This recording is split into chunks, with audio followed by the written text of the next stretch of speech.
আগামী 2 দিনের মধ্যে সয়াবিন তেল সরবরাহ স্বাভাবিক হইবে বলে জানাই বাণিজ্য উপদেষ্টা শেখ বশিরউদ্দিন। মার্চের 3 তারিখ সোমবার মোহাম্মদপুর টাউন হল কাঁচা বাজার পরিদর্শন শেষে বাজার পরিস্থিতি লয়ে গণমাধ্যম কর্মীদের বিভিন্ন প্রশ্নের জবাবে বাণিজ্য উপদেষ্টা শেখ বশিরউদ্দিন এহতা হইয়ে। এই সময় শিল্প মন্ত্রণালয়ের উপদেষ্টা আদিলুর রহমান খানও উপস্থিত আছেন।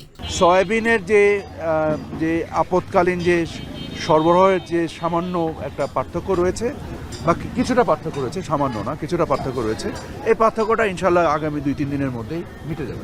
সয়াবিন তেল সরবরাহ পরিস্থিতির এক প্রশ্নের জবাবে বাণিজ্য উপদেষ্টা হই নিত্য প্রয়োজনীয় পণ্যের ঘাটতি নাই, সয়াবিন তেল সরবরাহ কিছুটা কম, শিয়ার গরিবের কিছু নাই। আশা করি আজের সরবরাহ পরিস্থিতির উন্নতি হব। তেলের বাজারে আমাদের এই মুহূর্তে তেলের কনজাম্পশন প্রায় 60% হচ্ছে পাম অয়েল। এটা সরকার নির্ধারিত মূল্য থেকে আরও 20-25 টাকা কমে বিক্রি হচ্ছে, সেখানে কোনো সরবরাহের ঘাটতি নেই।